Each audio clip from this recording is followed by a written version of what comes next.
تو ہمارے پاس تقریباً جو زیادہ پیشنٹ آتے ہیں وہ پیڈس کے اور جنرل جو ہے ہمارے پاس جو او پی ڈی وہ ہمارے پاس زیادہ آتا ہے. پیڈس سے ریلیٹڈ ہمارے پاس یہاں پہ باقاعدہ اسپیشل ڈاکٹر تعینات ہیں جو لوگوں کو اس کی پراپر فیسلٹیز ہمارے پاس دے رہے ہیں, لوگوں کو دیکھ رہے ہیں, پراپر بچوں کو مینیج کرتے ہیں. آج کل موسم بھی ہے, سردی کا موسم ہے, بچے زیادہ بیمار ہو رہے ہیں, ہمارے جو بزرگ ہیں ان کے لیے بھی ہمارے پاس یہاں پہ فیسلٹیز ہیں, ایون یورولوجی تک جو ہمارے پاس یہاں پہ ڈاکٹر اویلیبل ہے. اینڈ ایمرجنسی آئی تھنک کسی بھی ہاسپٹل کے لیے بہت امپورٹنٹ رول پلے کرتی ہے. اینڈ آپ کی ایمرجنسی سروسز کس طرح سے ڈیل کرتی ہیں کسی بھی سچویشن کے ساتھ؟ ہمارے پاس 24/7 ایمرجنسی باقاعدہ وہاں پہ ہم تقریباً ایک میل ڈاکٹر ہوتا ہے, ایک فیمیل ڈاکٹر, اس کے علاوہ ہمارے پاس آئسولیشن وارڈ ہے, اس کے علاوہ ہمارے پاس اٹیچ وارڈ ہے جو 24/7 ہم وہاں پہ سروسز دے رہے ہیں. کوئی بھی ہمارے پاس کسی بھی قسم کی جو بھی ایمرجنسی یہاں پہ ہمارے پاس آتی ہے, اگر اس میں ہم دیکھتے ہیں کہ ہمارے پاس کو بہت زیادہ ایسی وینٹیلیٹر وغیرہ کی ضرورت ہے وہ پھر ہم فردر شفٹ کر سکتے ہیں. ادروائز جتنی بھی بیسک جو فیسلٹیز ہیں ہمارے پاس آلریڈی ہیں وہاں پہ, اور 24/7 ہے ہمارے پاس اویلیبل. کیا آپ کو لگتا ہے کہ آج کے وقت میں ہیلتھ فیسلٹیز ہمارے ملک میں اس طرح سے موجود ہیں جس طرح سے ہونی چاہیے پاپولیشن کو دیکھتے ہوئے؟ اگر اسی حساب سے دیکھا جائے تو پاپولیشن کے حوالے سے تھوڑی سی لیکنیس ہے, لیکن بہرحال جس طرح یہ ہمارا ہاسپٹل ہے, یہاں پہ جدید ترین ہاسپٹل بن رہا ہے, یہاں پہ جو فیسلٹیز فیوچر میں اویلیبل ہو جائیں گی یا جو ہے اس حوالے سے دیکھا جائے تو وہاں پہ کوئی کمی نہیں ہے. لیکن پاپولیشن کے حوالے سے اگر دیکھیں تو ڈیفینیٹلی ہمارے پاس اتنے ریسورسز نہیں ہیں کہ اس حوالے سے ہاسپٹل بھی مینیج کرنا, یا پاپولیشن کے حوالے سے ہاسپٹل تھوڑے سے کم ہے. کیا آپ کو لگتا ہے بجٹ ہمارا انف ہے, یا اگر ہاسپٹل کی ہی بات کریں تو آپ کو لگتا ہے کہ بجٹ کافی ہے؟ میم ہمارے ہاسپٹل میں تو ہمارے الحمدللہ بہت اچھا ہاسپٹل ہے, کیونکہ کنسٹرکشن فیز میں, اور یہاں پہ ہمارے پاس جو اس وقت موجودہ ہمارے جو ڈی سی او صاحب عمران حامد صاحب ان کی اسپیشل کوشش سے میرے ہاسپٹل کا سفیشینٹ بجٹ ہے ابھی بھی ہے, اور ابھی بلکہ اس کے علاوہ ایکسٹرا گرانٹ بھی انہوں نے مجھے 10 ملین کی میرے ہاسپٹل کو مینیج کرائی ہوئی ہے, تاکہ اگر کوئی ایکسٹرا کوئی چیز لینی پڑتی ہے ہاسپٹل کے حوالے سے تو وہاں پہ کوئی مسئلہ نہ ہو. لیکن جو باقی ہاسپٹلز ہیں ان کا ممکن ہے اس طرح کی سچویشن نہ ہو, کیونکہ میرا ہاسپٹل ابھی کنسٹرکشن ہے, مینیج کر رہے ہیں, اس لیے میرے ہاسپٹل کے حوالے سے بجٹ میں کوئی پرابلم نہیں ہے. اینڈ کیا چیزیں تھیں جو آپ نے کنسیڈر کی, کیا فیکٹرز تھے جو آپ نے ان کنسیڈریشن لیے اس ہاسپٹل کی تعمیر سے پہلے یا تعمیر کے دوران؟ میم جب سے میں ہوں وہاں پہ مجھے تقریباً 1 سال ہونے والا ہے, تو میرے جو وہاں پہ میرے ہونے کے دوران وہاں پہ انفراسٹرکچر پہ میں نے بڑا فوکس کیا کہ وہاں پہ جو اس کے روڈز نہیں تھے, جو شروع میں جہاں پہ جو اس کی آؤٹ لک تھی وہ تھوڑی سی بہتر ہو جائے. لوگ کیونکہ روڈز نہ ہونے کی وجہ سے لوگ اندر انٹر نہیں ہوتے تھے کہ وہاں پہ جو ایریا ہے یہ بڑا ایسا ہے. اس کے علاوہ وہاں پہ جو آبادی ہے وہ ساری ایسی ڈیزرونگ آبادی ہے, وہاں پہ اس کے سر وارث پورے والا ایریا ہے, اور اس کے ساتھ سارے فیکٹریز ایریا لگتے ہیں سارے. ویسے جو اس طرح کے سچویشن میں وہاں پہ اس ہاسپٹل کی ضرورت بھی بہت تھی, اور اس میں میں نے مینیج بھی بہت کیا. کلر ڈاپلر وہاں پہ میں نے انسٹال کروایا. اس کے علاوہ وہاں پہ ایکس رے یونٹ انشاءاللہ شروع میں آ رہا ہے. اس کے ساتھ ساتھ وہاں پہ جو او پی ڈی بیسز کو ہم نے تقریباً 6 سے 8 کمرے تھے, وہاں پہ ہم تقریباً 22 سے 23 کمرے تک ہم نے اس کو ایکسٹینشن دی ہے, تاکہ وہاں پہ کسی بھی قسم کی جو اس ایریا سے ریلیونٹ جو لوگ ہیں وہاں پہ فیسیلیٹیٹ ہو سکیں.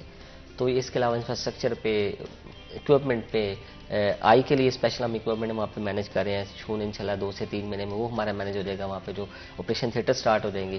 تو یہ ساری اسپیشل فوکسنگ ہے جو ہمارے سی او صاحب اور ہمارے ڈی سی او صاحب نے ان کو مینیج کیا ہوا, اور اسپیشلی وہاں پہ میں بھی پورا کوشش کرتا ہوں کہ اس کو پورے طریقے سے مینیج کیا جا سکے. ہائیجین کے لحاظ سے کس طرح سے پلاننگ کی, کس طرح سے پرائیورٹائز کیا ہائیجین کو؟ میم ڈیفینیٹلی نیا ہاسپٹل ہے, وہاں پہ تو لوگ اس کی بہت اچھی ہے, ہائیجینک کنڈیشن اس کی بہت اچھی ہیں, بیسمنٹ ہے, ہر چیز اپنے حساب سے مینیج کی ہوئی ہے according to new setups اور نیو چیزوں کے حساب سے. ہمارے ہاسپٹل میں وہاں الحمدللہ کوئی ایسا پرابلم نہیں ہائیجین کے حوالے سے, کیونکہ نیو انفراسٹرکچر ہے, اس حوالے سے وہاں پہ کبھی کوئی پرابلم نہیں ہے ایسا ہائیجین کے حوالے سے. ویسٹ مینجمنٹ, اینڈ ہم پہلے بھی پروگرام میں اس سوال سے بات کر چکے ہیں کہ waste management is very important and more so to do with medical waste. آپ کس طرح سے مینیج کر رہے ہیں میڈیکل ویسٹ کو؟ ویسٹ مینجمنٹ میں ہمارے پاس یہ ہے کہ ابھی ہم نے وہاں پہ جو پرائمری سیکنڈری ہاسپٹل جو ہمارے ڈپارٹمنٹ کو لکھا ہوا ہے, تو وہ ویسٹ مینجمنٹ ہماری یہاں پہ ایک لوکل گاڑی ہے وہ جو یہاں پہ ڈپیوٹیڈ ہے, وہ آتی ہے یہاں سے. ہمارا ڈیلی ویسٹ ہم کیلکولیٹ کرتے ہیں, اس کے 3 ہوتے ہیں, وائٹ ہوتا ہے, ریڈ اور 3 اس کے پارٹس ہوتے ہیں. ہم تینوں کو علیحدہ سے کیلکولیٹ کرتے ہیں, کاؤنٹ کرنے کے بعد اس کو ہم ان کو ڈپازٹ کرواتے ہیں ان کو. لیکن ریسنٹلی ہمارے پاس وہاں پہ میرے پاس ڈمپنگ یونٹ جو بنا رہا ہے وہاں پہ وہ بن رہا ہے. اس کے علاوہ وہاں پہ انسینیٹر فیوچر میں انشاءاللہ 2 سے 3 مہینے میں, یا ودن 4 to 5 مہینے جون سے پہلے انسینیٹر لگ جائے گا. تو یہ پھر ویسٹ ایون صرف نہ کہ ہمارے اپنے ہاسپٹل کا ہم کلیکٹ کریں گے, باقی جو ارد گرد کے جو چھوٹے ہاسپٹل ہیں وہ بھی ہمیں ہی ویسٹ بھجوائیں گے, ہم اس کو پھر یہاں پہ انسینیٹر میں جلائیں گے. اینڈ جب آپ انجیکشنز کو دیکھتے ہیں یا سرٹن جو استعمال کی جاتی ہیں سوئیاں استعمال کی جاتی ہیں میڈیکل پروسیجرز کے اندر, موسٹلی ان کو ڈسکارڈ کرنا سب سے زیادہ مشکل ہوتا ہے, ان کو سیفلی ڈسکارڈ کرنا. And a lot of the Times ہم دیکھتے ہیں کہ وہ ری یوز ہو رہی ہوتی ہیں, اینڈ ایون اگر وہ ڈسپوز آف کر دی جاتی ہیں ہاسپٹل کی طرف سے, پھر بھی وہ دوبارہ سے ری یوز کی جاتی ہیں, استعمال دوبارہ سے کی جاتی ہے, اور بہت سارے ڈفرینٹ کیسز اس میں سامنے بھی آئے ہیں. کس طرح انشور کرتے ہیں کہ یہ نہ ہو within the hospital, and of course جب ایک دفعہ ڈسپوز آف کر دیا گیا ہے ویسٹ؟ میم جب ہمارے ہاسپٹل میں کوئی چیز اس طرح کی شارپ اینڈ, اس کو ہم شارپ اینڈس کہتے ہیں, شارپ ویسٹ ہوتا ہے, اس کو جب ہم یوز کرتے ہیں تو اس کی جو نیڈلز ہوتی ہیں, ہمارے پاس نیڈل کٹر ہوتے ہیں, اس نیڈل کو ہم کاٹ دیتے ہیں تاکہ وہ دوبارہ یوٹیلائز نہ ہو.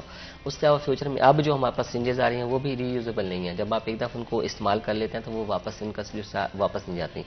تو یہ بھی ایک پازیٹیو پہلو ہے کہ آپ اس کو ری یوز نہیں کر سکتے. پھر اس کی کٹنگ کے بعد ہم اس پورے ویسٹ کو شارپ اینڈ کو باقاعدہ کیلکولیٹ کرتے ہیں, اس کو تولنے کے بعد اس کو باقاعدہ ایک اسپیشل شاپر کے اندر اس کو مینیج کرتے ہیں. پھر اس کو ہم اسی طرح اس ویسٹ کو باقاعدہ جو ہمارے پاس گاڑی آتی ہے اس کو ہینڈ اوور کرتے ہیں اور اس سے باقاعدہ ریسیونگ لیتے ہیں. تو وہ پھر وہاں پہ انہوں نے پھر آگے جا کے ریسیونگ دینی ہوتی ہے, وہ ہمارا ٹوٹل کیلکولیٹ ہوتا ہے. اس لیے اس کے ری یوزیبل ہونے کے چانسز بہت تھوڑے ہو جاتے ہیں.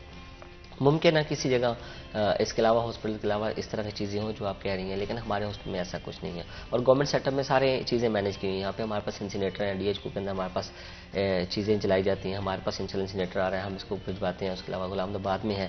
تو ہمارے اس طرح کی چیزیں مطلب گورنمنٹ سیکٹر میں تھوڑا سا مینیج کیا ہوا چیزیں مینیج کی ہوتی ہیں. پرائیویٹائزیشن ایک بہت بڑا ایشو رہا ہے with in Pakistan medical facilities کو لے کر. جب بھی آپ کسی سیکٹر کو پرائیویٹائز کر دیتے ہیں تو وہ نیچرلی کوئی ملیشیس انٹینٹ اس میں ضروری نہیں ہوتی. Of course with in medicine زیادہ چیزیں اسٹیک پر ہوتی ہیں, کسی کی زندگی اسٹیک پر ہوتی ہے, کسی کی کوالٹی آف لائف اسٹیک پر ہوتی ہے. But at the end of the day privatization اگر کسی بھی جگہ پہ آپ دیکھتے ہیں, سیکٹر میں دیکھتے ہیں, تو وہاں پر آپ کو ڈفرینٹ طرح کے ایشوز نظر آتے ہیں جو کہ پروفٹ بیسڈ ماڈل کی وجہ سے آپ کو دکھائی دیتے ہیں. کیا آپ کو لگتا ہے کہ یہ ایک ایسا ایشو ہے جو کہ پاکستان میں اس وقت ایگزسٹ کرتا ہے, اور کس ایکسٹینٹ تک یہ میڈیکل ہیلتھ کیئر کو اس وقت افیکٹ کر رہا ہے؟ پرائیویٹائزیشن ڈیفینیٹلی آپ کسی حد تک کہہ سکتے ہیں کہ پروفٹ بیسڈ کیا جا رہا ہے. لیکن اگر دیکھیں جائے تو جس طرح ابھی ہمارے ہیلتھ سے سہولت کارڈ ہے, یہ ہمارے پاس اس طرح کی فیسلٹیز ہمارے پاس گورنمنٹ سیکٹر میں اویلیبل ہیں جس طرح پرائیویٹ سیکٹر میں اویلیبل ہیں. ہم ہر طرح کی فیسلٹی پرووائڈ کرتے ہیں جو گورنمنٹ سیکٹر بھی پرووائڈ کر رہا ہے اور ساتھ اس کے پرائیویٹ سیکٹر بھی پرووائڈ کر رہا ہے. اگر پرائیویٹ سیکٹر کو اس حوالے سے دیکھا جائے پازیٹیولی تو جتنا ہمارا پاپولیشن ہے, اگر یہ پرائیویٹ سیکٹر نہ ہوتا تو شاید گورنمنٹ سیکٹر کو مینیج کرنا تھوڑا سا پرابلم ہوتی. پرائیویٹ سیکٹر اس حوالے سے تو ہے, لیکن آپ جس تعلیم ہے وہ ایک اس طرح پروفٹ بیسڈ ہے, تو ڈیفینیٹلی یہ بھی ایک ہیلتھ کا جو سیکٹر وہ پروفٹ بیسڈ ہے پرائیویٹ سیکٹر میں. لیکن اگر اس حوالے سے دیکھا جائے کہ اگر گورنمنٹ سیکٹر ہی اکیلا صرف اس کو اون کر ہوتا تو شاید اس کو مینیج کرنا زیادہ مشکل تھا. اینڈ آپ کے خیال میں آج زیادہ پرائیورٹائز پروفٹ کو کیا جاتا ہے یا پیشنٹس کو؟ میم یہ سوسائٹی بیسڈ ہے ہماری, ایسی ہے کہ دونوں چیزیں ساتھ ساتھ چلتی ہیں. کسی ایک چیز کو آپ فوکس کریں گے تو شاید ڈیفینیٹلی چیزیں نہیں مینیج کرنا مشکل ہو جائے گا. تو گورنمنٹ کے ساتھ ساتھ پرائیویٹ سیکٹر میں بھی دونوں چیزیں مینیج کی جا رہی ہیں. ظاہر ہے کہ پروفٹ ہوگا تو ڈیفینیٹلی لوگ اس کو مینیج کریں گے, پروفٹ نہیں ہوگا تو ظاہر ہے پرائیویٹ سیکٹر میں لوگ پھر موو کرنا بھی نہیں کریں گے, موو کرنا ان کے لیے مشکل ہو جائے گا. جب آپ پیشنٹس کے ساتھ ملتے ہیں یا ڈیل کرتے ہیں, آف کورس آپ کی duties I am pretty sure زیادہ ایڈمنسٹریشن کو لے کر ہے rather than actually dealing with patients face to face. But level of awareness کبھی کبھی آپ کو کوشچنیبل لگتا ہے مریضوں کا in terms of medicine, in terms of health care, hygiene? Definitely level of awareness ہماری قوم کا اتنا نہیں ہے جتنا ہونا چاہیے. اگر لیول آف اویئرنیس اچھا ہوگا تو ہمیں پتہ ہوگا کہ کون سے ایریے میں کون سا ہاسپٹل اویلیبل ہے, کون سی فیسلٹی اویلیبل ہے, کس جگہ پہ کس ڈاکٹر کو چیک کروانا ہے. یہ بیسیکلی اویئرنیس کی کمی ہی ہے. اگر اویئرنیس ہوگی تو ظاہر اس کے علاوہ ہمارے پاس ہائیجین سے بہتر ہو جائے گی. اویئرنیس اچھی ہوگی تو ہمیں لوگوں کو ٹریٹ کرنا اچھا رہے گا. ہمیں پتہ ہوگا ہمارے اپنے ڈاکٹر سے کیسے بات کرنی ہے, ڈاکٹر کو بھی پتہ ہوگا کہ میں نے اپنے پیشنٹ کیسا ہے, اس کو کتنے اویئرنیس ہے, اس کو کیسے مینیج کرنا ہے. تو اویئرنیس تو ایک ہر جگہ ایک ہماری ضرورت ہے, نہ صرف محکمہ صحت کے اندر, ہر جگہ ہمیں لگتا ہے کہ ہماری اویئرنیس کی کمی ہے. ہماری سوسائٹی اس کو ڈیفینیٹلی لیک آف اویئرنیس کی ایک ہے سچویشن. اس میں اویئرنیس کو بڑھانے کے لیے کیا اقدامات کیے جا سکتے ہیں؟ اویئرنیس کو بڑھانے کے لیے ہم سمجھتے ہیں کہ ہمیں تو ہم اپنے محکمہ صحت کے حوالے سے تو ہمارے مختلف سیکٹرز ہیں, مختلف ہمارے پروگرامز ہیں جو ہم اویئرنیس کر رہے ہیں. اس میں ہماری LHW سے لے کے ڈاکٹرز تک جتنے بھی ہمارے مختلف پروگرام ہم ان کو مینیج کرتے ہیں. LHW سے جو ایک روم ہاؤس ٹو ہاؤس جاتی ہے, لوگوں کو بتاتی ہے. کووڈ کے حوالے سے دیکھ لیں, پچھلے دنوں ہمارے پاس یہ اویئرنیس تھی کہ ہر بندہ وہاں پہ انجیکشن لگوانے آ رہا ہے ہمارے پاس, اور لوگوں کو اویئرنیس کی وجہ سے اتنا اندازہ ہوا کہ یہ کیسی بیماری ہے. ہمارے ہر سیکٹر میں تو الحمدللہ گراس روٹ تو لے کے ہائیسٹ تک ہر بندے کے پاس مینیج کرنے کی ایک صلاحیت بھی ہمارے پاس, اور اس کے علاوہ ہمارے پاس ڈاکٹرز کے لیے, ایون نرسز کے لیے ہمارے پاس باقاعدہ ہمارے DHDC ہمارے پاس باقاعدہ ایک ڈپارٹمنٹ ہے جو اس کو مینیج کرتا ہے. And I do feel like کہ ہمارے یہاں اویئرنیس کی جس طرح ہم نے بات کی, ڈفرینٹ اور ایجوکیشن سے ریلیٹڈ ایشوز بھی موجود ہیں. رش کو کیسے مینیج کرتے ہیں؟ اینڈ اس میں اویئرنیس بھی آ جاتی ہے, اس میں ڈسپلن بھی آ جاتا ہے. ہمارے پاس ہمارے ہاسپٹل میں یہ ہے کہ مجھے لگتا ہے میرے ہاسپٹل میں سوار جمعرات اور ہفتے کو زیادہ رش ہوتا ہے. دیکھیں مجھے ایک پری شور ہے کہ ان دنوں میں زیادہ رش ہوتا ہے, ہم اس کو پہلے ہی سے مینیج کر لیتے ہیں کہ ہمیں پتہ ہوتا ہے کہ ان دنوں ہمارا زیادہ رش ہے, پہلے پلان کر لیتے ہیں کہ ہمارے جو ریسیپشن پہ ہمارے لوگ کتنے ہوں گے. پہلے 2 ہوتے تھے نارملی, اب ہم 3 کر لیتے ہیں. اس طرح خواتین والی سائڈ پہ ہم نے 3 کر لیتے ہیں. ہم اس دن فیمیلز کے لیے یا بچوں کے لیے علیحدہ سے کاؤنٹر مینیج کر لیتے ہیں. یہ 3 دن ایسے ہیں جب ہمارے ہاسپٹل میں زیادہ رش ہوتا ہے, 200 پلس تک 2000 پلس تک ہمارا OPD اٹیچ کر رہتا ہے. لیکن باقی دنوں میں ہم اسی حساب سے مینیج کر لیتے ہیں تاکہ رش نہ ہو, اور ریسیپشن سے آن ورڈ جو لوگوں کی فیسلٹیز ہیں وہ ایز سون ایز ان کو پیسے ملنا شروع ہو جائیں. اچھا, اور کیا ٹیکنیک استعمال کرتے ہیں رش کو مینیج کرنے کی؟ ایک تو یہ ہے کہ ہم ریسیپشن پہ لوگ بڑھا لیتے ہیں آٹومیٹکلی. دوسرا یہ ہے کہ ہمارے اگر جہاں پہ رش زیادہ ہو وہاں پہ ہم اپنے ڈاکٹرز کی تعداد بڑھا دیتے ہیں. ہمارا جنرل OPD ہمیں لگتا ہے کہ جب رش زیادہ ہوتا ہے وہاں پہ ہم 6 سے 8 ڈاکٹر بٹھا لیتے ہیں کہ تاکہ اس کو رش مینیج کیا جائے. بچوں والے ڈپارٹمنٹ میں زیادہ رش ہے آج کل, تو ہم اپنے ڈاکٹرز اس سائڈ میں مینیج کر لیتے ہیں. ہمیں پتہ ہے گائنی میں زیادہ رش ہے, اسی حساب سے مینیج کرتے ہیں. ایمرجنسی ہماری آج کل ریلیٹیولی ایوننگ اینڈ نائٹ پہ تھوڑی سی کم ہوتی ہے کیونکہ سردیاں ہیں, لوگ کم نکلتے ہیں, اور جو انتہائی سیریس پیشنٹ ہوتے ہیں صرف وہی نکلتے ہیں. اس حوالے سے ہمارا شروع سے ہم پلان کر کے چیزوں کو صبح سے لے کے 2 بجے تک ہم اپنے حساب سے مینیج کر لیتے ہیں کہ ہمیں اندازہ ہوتا ہے کہ اس دن یہ رش ہوگا, اس ایریے میں زیادہ ہوگا. اب الٹراساؤنڈ وہاں پہ اگر رش زیادہ ہو جائے ہم وہاں پہ اپنی دوسری مشین جو ہماری بیک اپ ہے ہم نے رکھی ہوتی ہے وہ ساتھ سٹارٹ کر لیتے ہیں تاکہ جلدی سے جلدی لوگوں کو ہم مینیج کر پائیں. اور رش والی سچویشن سے, کیونکہ ٹائم لمٹ تو وہی 8 سے لے کے 2 بجے تک ہمارے پاس زیادہ رش ہوتا ہے, بعد میں ایوننگ نائٹ پہ تو روٹین میں رش ہوتا ہے. اس کے اندر ہی آپ نے مینیج کرنا ہے. جتنی جلدی لوگوں کو اب اپنی ہاسپٹل سے یہ تو نہیں کہہ سکتا کہ ان کو فارغ کریں, جتنی جلدی وہاں سے ہمارے پاس سے چیزیں لے کے واپس چلے جائیں گے اتنے ہمارے لیے بھی فائدہ مند ہوگا اور ان کے لیے بھی ہوگا. بالکل. اس پہلے کہ مزید گفتگو کریں, بریک لیتے ہیں, کہیں میں جائے گا ہمارے ساتھ رہے گا.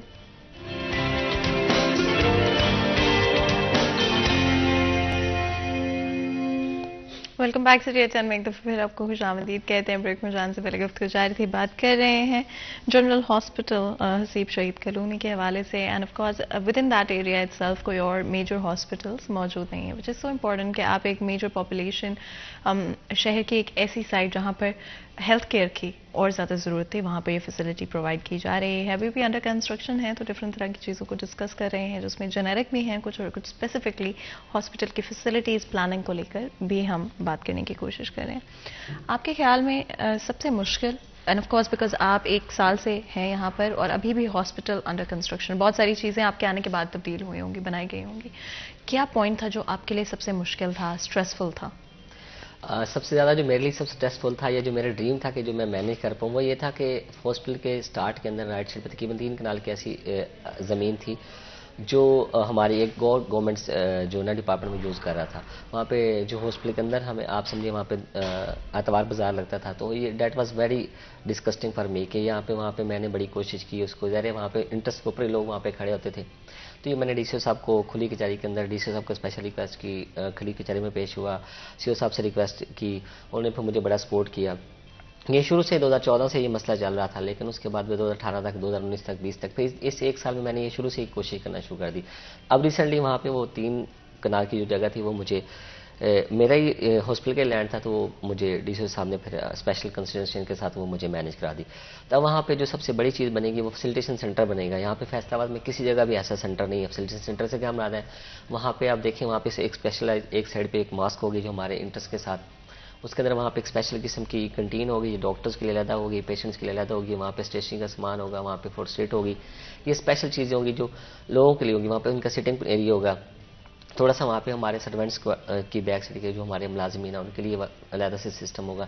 تو یہ آرٹ آف دی ایک اسٹیٹ آف آرٹ چیز ہوگی یہاں پہ پورے ہاسپٹل میں. ایون ہمارے بڑے بڑے ہاسپٹل میں یہ نہیں ہے. تو یہ وہاں پہ یہ میرا خواب بھی تھا اور میں نے وہاں پہ اس کے لیے بڑی کوشش کی اور الحمدللہ میں کامیاب ہو گیا ہوں.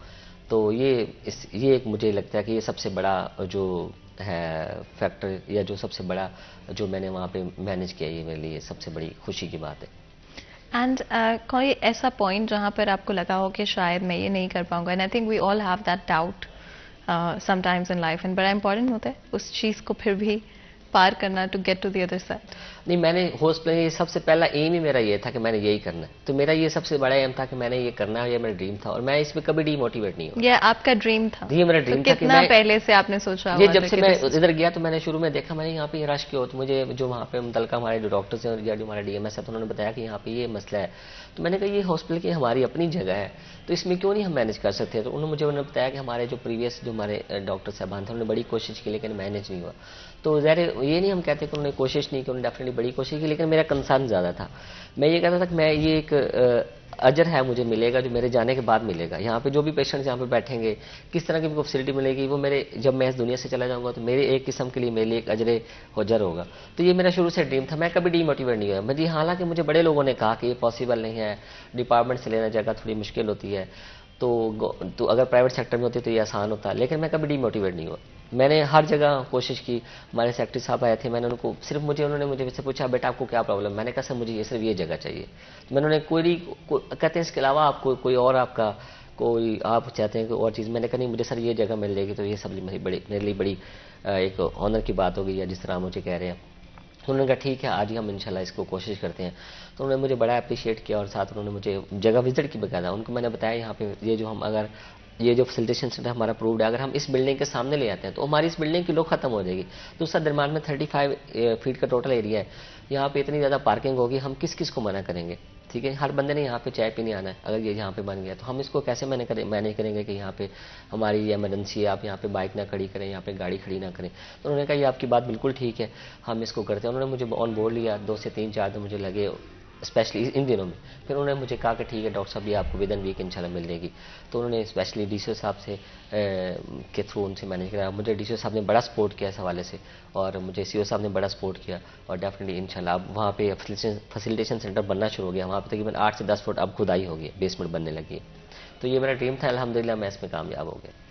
ایز ایم ایس آپ کی کیا رسپانسبلٹیز ہیں جو ہم نے ڈسکس کی ان کے علاوہ؟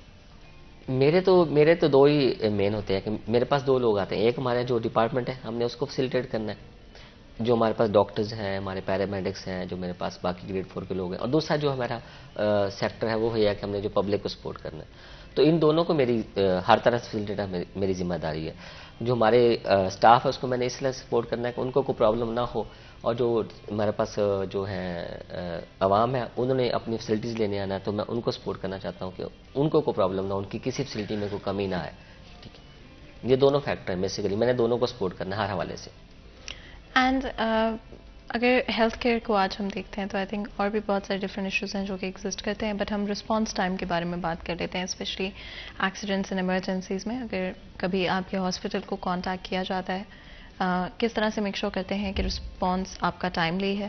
کوئی پیشنٹ آپ کو کال کرتا ہے کہ جی فلاں ایمرجنسی ہے ہمارے پاس ہم آنا چاہ رہے ہیں آ رہے ہیں، کس طرح سے اس کو مینیج کرتے ہیں؟ ایک تو 1122 جو ہمارے پاس لے کے آتی پیشنٹس ٹھیک ہے ان کو پتہ ہوتا ہے یہاں پہ 24/7 ایمرجنسی اویلیبل ہوتی ہے. وہاں پہ ڈاکٹرز بھی ہوتا ہے اسٹاف بھی ہوتا ہے 24/7 ہر طرح کی فیسلٹی ہے. دوسرا جو لوگ خود اپروچ کرتے ہیں تو ہمارے ہاسپٹل میں اتنا زیادہ رش نہیں ہوتا ایوننگ نائٹ پہ ایمرجنسی میں تو وہاں پہ ڈاکٹرز بھی موجود ہوتے ہیں. اگر آپ دیکھا جائے تو باقی ہاسپٹل کی نسبت کیونکہ ابھی لوگوں کو آئیڈیا بھی نہیں ہے ہمارے ہاسپٹل کا اتنا زیادہ. مارننگ پہ تو الحمدللہ بہت زیادہ رش ہوتا ہے ایوننگ نائٹ پہ اتنا زیادہ نہیں ہوتا. تو اس اویئرنیس کی کمی کی وجہ سے بھی ہمارے پاس لوگ جو رش نہ ہونے کی وجہ سے ہمارے پاس ڈاکٹرز اویلیبل ہوتے ہیں اور رسپانس ٹائم ہمارا بہت اچھا ہے. ود ان سیکنڈ جیسے پیشنٹ ہمارے پاس انٹر ہوتے ہیں ہمارے ڈاکٹرز آلموسٹ ہم کہتے ہیں کہ کہہ سکتے ہیں کہ وہ آلموسٹ پیشنٹ کے انتظار کر رہے ہوتے ہیں. تو جیسے پیشنٹس آتا ہے وہ فوراً اس کو سپورٹ کرتے ہیں. 1122 والوں کا باقاعدہ سسٹم ہے اس کے تحت انہوں نے باقاعدہ ریسیونگ دینی ہوتی ہے. ٹھیک ہے اور ہمارے پاس جو ڈاکٹر ہوتے ہیں وہ فوراً اس کو دیکھ لیتے ہیں. ہمارے پاس الحمدللہ اگر دیکھا جائے نا ڈی ایچ کو یا لائٹ کی نسبت وہاں پہ ڈاکٹرز کی شارٹیج اس حوالے سے ہے کہ وہاں پہ پیشنٹ کو ٹائم دینا تھوڑا سا ٹائم لگ جاتا ہے لیکن ہمارے پاس نہیں ہے ایسا سچویشن نہیں. اینڈ ڈاکٹرس کی طرف سے کوئی ایسی کمپلینٹ جو آپ کو بار بار ملتی ہو پیشنٹس کو لے کر، رش کو لے کر، برڈن کو لے کر؟ بس ڈاکٹرس کی طرف سے ایک ہی کمپلین ہوتی ہے کہ جو ہمارے عوام ہے وہ اس میں اویئرنیس نہیں ہے، ٹھیک ہے نا. وہ اتنا نہ تو ان کو رسپانس دیتے ہیں، ریسپیکٹ دیتے ہیں ڈاکٹرس کو، نہ وہ ان کو اس طرح ٹریٹ کرتے ہیں جس طرح ہم سمجھتے ہیں کہ ڈاکٹرس کو جیسے ٹریٹ کرنا چاہیے. یہ ایک کمپلین ہوتی ہے، ادروائز تو ایسی کوئی کمپلین نہیں ہوتی جو پیشنٹس کو کی طرف سے ہو ڈاکٹرس کو. اینڈ آپ کو لگتا ہے کہ ہماری عوام میں امپروومنٹ دیکھ رہے ہیں وقت کے ساتھ یا the other way around? Definitely improvement تو آ رہی ہے. ہمارے اتنا ہم نے وقت گزارا اویئرنیس میں، نہ صرف کہ ہم اویئرنیس کریں ہیلتھ کے حوالے سے، باقی بھی اگر دیکھیں سوشل سیٹ اپ پہ یا سوشل جو میڈیاز پہ بڑی اویئرنیس آ رہی ہے، تو ڈیفینیٹلی فائدہ تو ہو رہا ہے، لیکن but it will take some time کہ ایک وقت آئے گا جب ہم اس طرح ہم اس قابل ہو جائیں گے کہ ہمیں چیزوں کو یہ والی بیسک لوگوں کو نہیں بتانی پڑیں گی کہ اس طرح اگر آپ نے ڈاکٹر کے پاس جانا ہے تو اس طرح بہیو کرنا ہے، یا آپ نے کسی اور محکمے میں جانا ہے تو یہ سچویشن ہے، آپ نے وہاں پہ ٹکٹ بنانی ہے. تو لوگ ہمارے پاس ڈائریکٹ ایون بغیر ٹکٹس بنوائے یا بغیر ہمارے پاس پیشنٹس کو اپنی سلپس لیے ہمارے پاس آ جاتے ہیں. پھر ہم بعض کا ان کو سمجھاتے بھی ہیں، بعض کا یہ ہوتا ہے کہ ہم اپنا کسی ملازم کو بنوا دیتے ہیں کہ ان کی آپ سلپ بنوا دیں. تو یہ اویئرنیس کی کمی کی وجہ سے ہوتی ہے صورتحال. تو انشاءاللہ ڈیفینیٹلی ایک وقت آئے گا جب یہ سچویشن ساری ختم ہو جائیں گی. اب ہمارا ہاسپٹل تو انشاءاللہ فیوچر میں یہ ہوگا کہ ڈیجیٹلائزڈ ہو جائے گا. جب اس طرح ہوگا تو ہمارے پاس جب پیشنٹ آئے گا تو ہم اس کا شروع میں ایک دفعہ ڈاٹا انٹر کریں گے، تو آل اوور دی ورلڈ پھر اور آل اوور دی پاکستان وہ کہیں بھی جائے گا تو آٹومیٹکلی اس کا وہ ہمارا ایم آر نمبر کنسیڈر ہوگا. یہ ہمارے ہاسپٹل میں پریکٹس ہونا شروع ہو گئی، لیکن بٹ ڈیفینیٹلی 2 سے 4 مہینے، اس سے شاید زیادہ ٹائم بھی لگ جائے گا. ایک ہاسپٹل ہے فیصلہ آباد کے علاوہ تحصیل گوجرا کے اندر، وہاں پہ یہ پریکٹس چل رہی ہے وہاں پہ. تو ہمارے اس میں بھی یہ شروع ہو گئے ہیں. انشاءاللہ فیوچر میں یہ بھی ایک فائدہ ہو جائے گا. کیپیسٹی کیا ہے ہاسپٹل کی؟ اور 260 بیڈڈ، تھرڈ بگیسٹ ہاسپٹل ہے فیصلہ آباد، ٹھیک ہے. اور یہاں پہ ہمارے پاس تقریباً جو آنے والی جو فیسلٹی جو اس وقت باقی ہاسپٹل میں ہے وہ یہاں پہ ان بلٹ ہوں گی. اب ڈائلسس سینٹر ہوگا یہاں پہ، سی ٹی اسکین مشین ہوگی یہاں پہ، اور ایکس رے مشین ہمارے پاس او پی ڈی کے لیے الگ سے ہوگی، اور انڈور کے لیے الگ سے ہوگی، اور اس کے علاوہ جو ہمارے پاس ہے ایمرجنسی میں الگ سے ہوگی. 3 ایکس رے مشینز ہوں گی. اور اس کے علاوہ جو لیٹسٹ آپریشن تھیٹر ہوگا ہمارے پاس، ہر طرح کی اکوپمنٹ جو اس وقت دنیا میں اویلیبل ہوں گی وہ آلموسٹ یہاں پہ اویلیبل ہیں. کچھ چیزیں ہیں اور کچھ ان دی چینل ہیں کہ تھوڑے دنوں میں وہ آ جائے گی انشاءاللہ. کیا ان دا فیوچر آپ چاہیں گے کہ ہاسپٹل کی کیپیسٹی کو انکریز کیا جائے؟ جو ہمارا ہاسپٹل ہے یہ تو ابھی انیشلی 260 بیڈڈ ہے اور انکریزیبل ہے. اس کی جو ٹوٹل جو ایریا ہے وہ 14.5 ایکڑ ہے. اور میرے خیال میں نہیں، میرے کسی بھی اتنے ہاسپٹل میں، کسی اور ہاسپٹل میں اتنی جگہ نہیں ہے. تو ڈیفینیٹلی یہاں پہ ٹراما سینٹر کے ایک چانسز ہیں فیوچر میں کہ ٹراما سینٹر ایک پلان کیا جا رہا ہے. لیکن پہلے یہ والا انفراسٹرکچر مکمل ہو جائے گا. یہ چیزیں جب فائنل ہو جائیں گی تو اس کے بعد کہا جا سکتا ہے کہ فیوچر میں کچھ یہاں پہ ڈیفینیٹلی ہے، کیونکہ اسپیس تو میرے ہاسپٹل کے اندر بہت زیادہ ہے.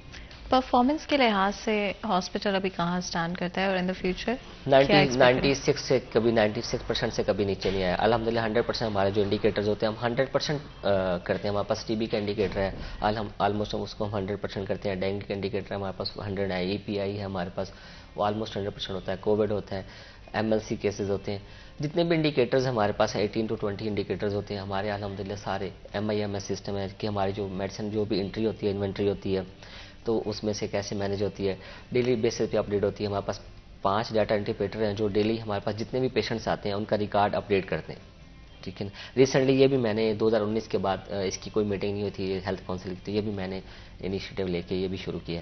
تو 5 اب میرے پاس ڈیٹا انٹرپریٹر ہیں جو ڈیلی جتنا بھی ریکارڈ ہوتا ہے وہ ہمارا اپڈیٹ کر دیتے ہیں سسٹم پہ. ڈیجیٹل ٹیکنالوجی کا کتنا آپ نے استعمال کیا ہاسپٹل میں، اور آنے والے وقت میں کیا اور زیادہ ڈیجیٹلی اس کو اکوپ کرنا چاہیں گے؟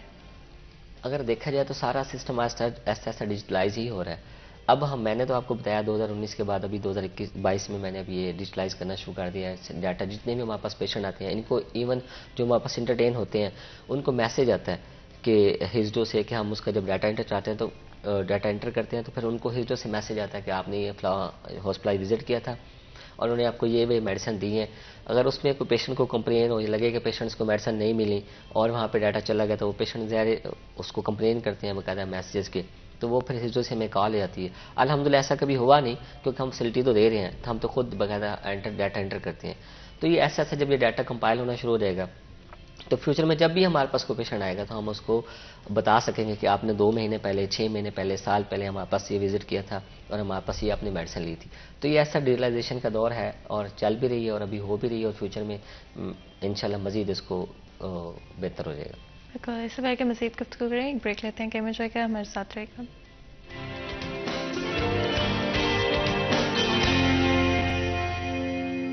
ویلکم بیک سیریز 10 میں ایک دفعہ پھر آپ کو خوش آمدید کہتے ہیں. بریک میں جانے سے پہلے گفتگو جاری تھی اینڈ ہم بات کر رہے ہیں جنرل ہاسپٹل حسیب شہید کالونی کے حوالے سے. ڈفرینٹ چیزوں کو ہم نے ڈسکس کیا، ڈفرینٹ فیکٹرز جو کہ ہاسپٹل کی مینجمنٹ سے لے کر quality of treatment and medicine جو وہاں پہ پرووائڈ کی جاتی ہے اس کے بارے میں بھی ہم نے بات کی.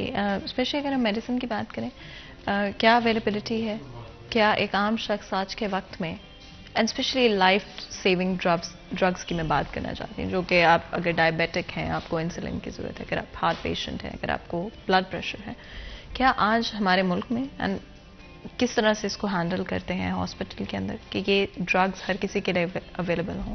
میم ہمارے پاس گورنمنٹ آف پنجاب نے ایک بڑا اچھا انیشیٹو لیا ہے. پرائمری سیکنڈری ڈپارٹمنٹ نے ہمارے پاس ایک اسٹینڈرڈ میڈیکل لسٹ ہے جس کے اندر 89 ڈرگز ہوتی ہیں، جس میں لائف سیونگ ڈرگز بھی ہے اور باقی بھی ہیں. مختلف ہاسپٹلس کی ریکوائرمنٹ مختلف ہے، لیکن ایک منیمم ریکوائرمنٹ ہے جو ہمارے پاس ہونی چاہیے.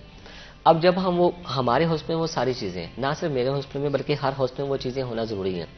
جیسے ان کا ایک شیلف لیول کم ہوتا ہے ہمارے کمپیوٹر کے اندر MIMS سسٹم میں، مینجمنٹ انوینٹری میڈیسن سسٹم میں، جب بھی اس میں کوئی کم ہوتا ہے تو آٹومیٹکلی ہز ڈو سے ہمیں کال آ جاتی ہے کہ آپ کی یہ چیز کم ہے، آپ اس کو مینیج کریں. تو ایک لیول کے نیچے ہم میڈیسن نہیں مینیج رکھ سکتے، تو آٹومیٹکلی یہ لائف سیونگ ڈرگز بھی ہمارے پاس اویلیبل ہوتی ہیں اور ایک اسٹینڈرڈ میڈیکل لسٹ بھی اویلیبل، اس کی جو اندر میڈیسن ہے وہ بھی ہمارے پاس رکھنی پڑتی ہے. ہماری مجبوری بھی ہے اور ہماری ضرورت بھی ہے، ٹھیک ہے. وہ ہم پیشنٹس کو اس حساب سے مینیج کرتے ہیں. اس لیے لائف سیونگ ڈرگز کسی بھی ہاسپٹل میں رکھنا انتہائی ضروری ہے. اگر ہم نہیں رکھیں گے تو ہمارے پاس ہمارے جو سینئرس ہیں یا ہمارے جو سسٹم ہے وہ آٹومیٹکلی ہمیں آگاہ کر ہوتا ہے کہ آپ کے پاس یہ چیز کم ہو رہی ہے. ایون ختم ہونا تو بڑی دور کی بات ہے، ایون کم ہو رہی ہو تو بھی ہمیں انیشیٹو میسج آنا شروع ہو جاتے ہیں کہ آپ اس چیز کو مینیج کریں. تو ہمارے پاس اس وقت میرے ہاسپٹل میں الحمدللہ ہر طرح کی میڈیسن اویلیبل ہے. اس میں جس طرح آپ کہہ رہے ہیں ڈائبٹیز کی ہے، بلڈ پریشر کی ہے، کارڈیالوجی سے ریلیٹڈ ہے، نیورولوجی سے ریلیٹڈ ہے، جو ہمارے اسٹینڈرڈ میڈیکل لسٹ میں ہیں وہ بھی ہیں. اس کے علاوہ ایکسٹرا بھی میڈیسن ہمارے پاس اویلیبل ہے. لیکن اب ہم نے یہ کوشش کی ہے کہ ہم پیشنٹس کو 3 دن سے زیادہ میڈیسن کوشش کریں نہ دیں. ہم نے دیکھا کہ ایک گھر میں سے ایک بندہ، جب ایک گھر میں سے اگر بچے بیمار ہیں تو ایک ماں اپنے 6 بچوں کو لے کے آتی ہے، اس نے 6 پرچیاں بنوانی ہوتی ہیں اور 6 جگہ وہ میڈیسن لے جاتی ہے. اب ہم دیکھتے ہیں تو 6 سیرپ ایک ہی گھر میں جا رہے ہوتے ہیں. تو ہم اس کو کوشش کرتے ہیں کہ اس کو تھوڑا سا مینیج کرنے کی کوشش کریں. ہم نے وہاں پہ یہ کوشش کی کہ ہم 3 دن کی میڈیسن دیتے ہیں، لیکن جو کرونک ڈیزیز ہیں جس طرح ڈائبٹیز ہے، شوگر کے مریض ہیں، بلڈ پریشر کے مریض ہیں، جنہوں نے لانگ لاسٹنگ کھانی ہے ان کا ہم ڈیوریشن کم نہیں کرتے.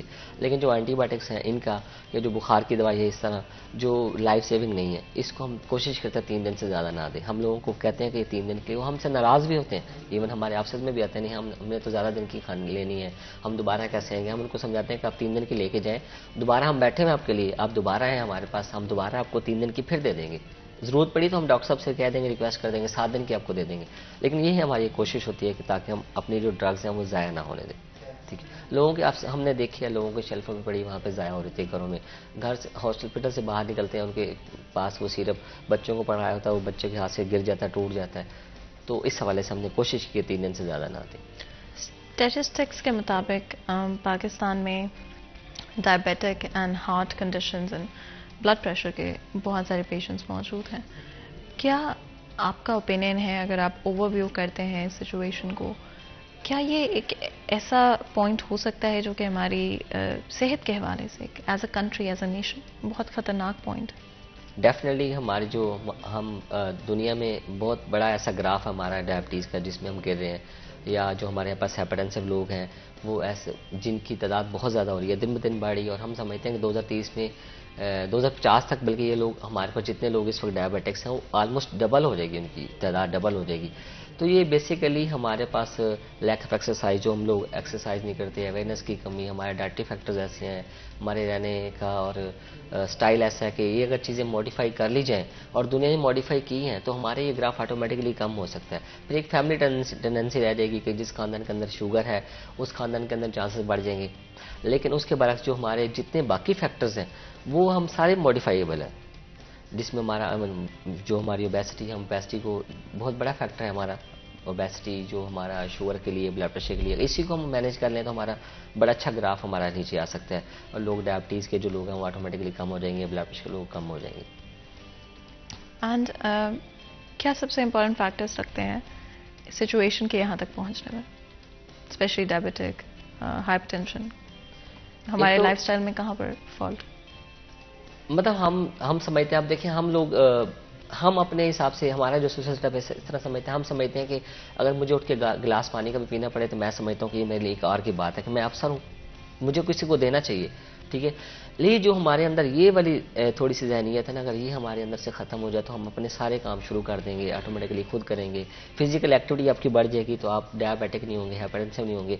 ہم نے بڑی ایسی فیملیز دیکھی ہیں, ان کو ہم نے شروع سے اویئرنیس دی تھوڑی سی, تو آٹومیٹکلی اب وہ 6 8 10 سال سے ڈائبیٹک نہیں ہے. ایون جو لوگ پری ڈائبیٹک تھے, جو ڈائبٹیز جن میں ہونے والی تھی فیملی کے اندر تھی, ان کو تھوڑا سا سمجھایا تو اب پری ڈائبٹیز کو مینیج کر رہے ہیں. تو فزیکل ایکٹیویٹی ہی مین فیکٹر ہے. آپ کا جتنا کام آپ زیادہ کریں گے, جسمانی مشقت جتنی آپ کی زیادہ ہوگی, وہ ایکسرسائز کی صورت میں ہو یا چلنے پھرنے کی صورت میں ہو یا کام کاج کی صورت میں ہو, اگر آپ کی یہ زیادہ ہوگی تو ڈیفینیٹلی آپ بہت ساری بیماریوں سے بچے رہیں گے جو ہماری سیڈیٹری لائف اسٹائل کی وجہ سے ہوتی ہے. اینڈ بچوں میں اسپیشلی آج کل ہم دیکھتے ہیں کہ ڈفرینٹ طرح کی بیماریاں آپ کو نظر آتی ہیں, بڑی سیریس بیماریاں کئی دفعہ آج کل بچوں میں نظر آتی ہیں. کیا فیکٹرز ہماری سوسائٹی میں, and of course at that stage تو آپ پلے فل بھی ہو, آپ فزیکلی بھی ایکٹیو ہو, مینٹلی بھی ایکٹیو ہو, کیا چیز ہم غلط کریں کہ آج ہمارے بچوں میں ہمیں اتنی خطرناک بیماریاں نظر آ رہی ہیں؟ میں تو یہ سمجھتا ہوں کہ ایک ساری جتنے بھی آپ نے فیکٹرز کی بنائے, اگر ان کے پیچھے اگر ایک دیکھا جائے تو میں چاہتا ہوں اسکرین ٹائم ہمارا کم ہو جائے نا بچوں کا, اسکرین ٹائم, کہ وہ جو موبائل ہر وقت دیکھتے رہتے ہیں یا ٹی وی دیکھتے رہتے ہیں یا گیمز کے اندر لگے رہتے ہیں, اگر یہ اسکرین ٹائم کم ہو جائے تو ہماری بہت ساری بیماریاں ہماری اس سے بھی کم ہو. دوسرا جو ہے فاسٹ فوڈ کا فیکٹر ہے, بچوں میں بڑی لائکنگ ہے اس کی, فاسٹ فوڈ وہ بڑا پسند کرتے ہیں. اگر یہ اس کے ساتھ ساتھ اگر یہ ہو جائے ڈائٹری ہیبٹس یہ چینج ہو جائے تو دو ڈائٹری ہیبٹس چینج, ایک ڈائٹری ہیبٹ یہ آپ کی فاسٹ فوڈ والی اور ایک یہ آپ کا اسکرین ٹائم, یہ کم ہو جائے تو آپ بچوں کو بہت ساری بیماریوں سے بچا سکتے ہیں.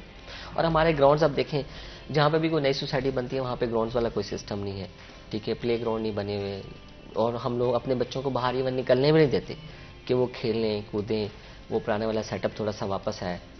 یہ سچویشن اس کو مینیج کرنا تھوڑا سا ہمیں مینیج کرنا پڑے گا تاکہ ہم اپنے بچوں کو ان مختلف قسم کی بیماریوں سے بچا سکیں. اچھا, اسکرین ٹائم کے اوپر آئی ڈو اگری کہ بچوں کا اسکرین ٹائم لمٹ ضرور ہونا چاہیے, there should be an extent جس کے بعد ان کو روکا جائے. بٹ دین اگین جس طرح سے ہماری دنیا تبدیل ہو رہی ہے, ڈیجیٹلائز ہو رہی ہے, کیا آپ کو لگتا ہے کہ یہ ایک نیگیٹو چیز میں بھی کنورٹ ہو سکتا ہے کہ اگر ہم کسی بچے کو, for example I seen people جو کہ اپنے بچوں کو بالکل ہی نہیں استعمال کرنے دیتے, ان کی interaction with smart phones, having their own devices بالکل نہیں ہے, تو ان کمپیریزن وہ بچے جن کو ایکسیس ہے جو کہ استعمال کر پاتے ہیں, وہ آف کورس زیادہ ٹیکنیکلی اسکلڈ, آپ ایک سرٹن 10 سال کے پیریڈ پہ اگر آپ ان کو انالائز کرتے ہیں تو 10 سال کے بعد وہ بچہ زیادہ اسکلڈ ہوگا جس نے زیادہ استعمال کیا ہے موبائل فون کو, اینڈ اس کو پتا ہے کیا چیز کس طرح سے چلتی ہے. تو کیا وہ ایک ہم ڈفرینس کریٹ نہیں کر رہے جو کہ آگے چل کے پروفیشنلی ان ایجوکیشن بچوں کو ہو سکتا ہے کہ برابری پر نہ کھڑا کرے؟ اب میں آپ کی بات سے بالکل ایگری کر رہا ہوں, لیکن access of every thing is bad, ٹھیک ہے, ایک خاص حد سے زیادہ تو آپ نہ یوز کرنے دیں. اب لیکن جو ہمارے ایسے اس طرح کے لوگ ہیں جو اپنے بچوں کو بالکل یوز نہیں کرنے دیتے, وہ بھی کسی حد تک صحیح نہیں ہے, کیونکہ اب ٹیکنالوجی کا مقابلہ تو ہم نے کرنا ہی ہے. اب دیکھیں آن لائن ارننگ وہی لوگ کر رہے ہیں جو ٹیکنیکلی اسٹرانگ ہے. اب دیکھیں ہمارے پاس اگر ہمارے آج کل اکانومی کے لیے اگر دیکھا جائے تو پاکستان کے جو سیٹ اپ ہے اس میں اگر اب جو آن لائن ارننگ ہے ان کو کوئی فرق نہیں پڑا, وہ اسی طرح کے مار رہے ہیں آن لائن ارننگ ہے, بلکہ ان کی جو ویلیو بڑی ہے, ڈالرز میں آ رہے ہیں ان کو, تو وہ پہلے سے زیادہ لگتا ہے کہ اسٹرانگ ہو گئے ہیں.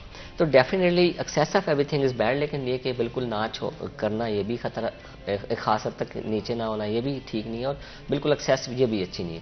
ڈیفینیٹلی آپ نے جو ملک کے ساتھ دنیا کے ساتھ مقابلہ کرنا اتنا تو آپ کو کرنا پڑے گا, اور کریں گے تو آپ پھر اس قابل ہو سکتے ہیں کہ آپ دنیا کے ساتھ مقابلہ کر پائیں. اچھا, in finding that balance I feel like آپ کی بات سے مجھے یہ سمجھ آیا کہ whether that's to do with exercise یا کوئی بھی اور چیز لائف کے اندر, finding that balance is very important, and as parents یہ رسپانسبلٹی فال کرتی ہے سب کے اوپر کہ وہ اپنے بچے کو چیزوں سے روکیں بھی نہ کمپلیٹلی کہ وہ دنیا میں پیچھے رہ جائیں, اور ان کو اتنی آزادی بھی نہ دے دیں کہ وہ کمپلیٹلی ان کے پاس وہ ایک ڈسپلن وہ ڈیولپ نہ کر پائیں یا ان کی کوئی زندگی ہی نہ ہو outside of these devices. تو I think there needs to be a balance there and بہت امپورٹنٹ ہے کہ اس بیلنس کو آپ فائنڈ کریں, اس بیلنس کو آپ اسٹیبلش کریں بچپن سے اپنے بچوں کے اندر. آپ کا بہت بہت شکریہ آج ہمارے لیے ہمارے شو کے لیے وقت نکالنے کے لیے. یہاں پر ہمارے پروگرام کا وقت ختم ہوتا ہے, مجھے اجازت دیں, اپنا خیال رکھیں, اللہ حافظ.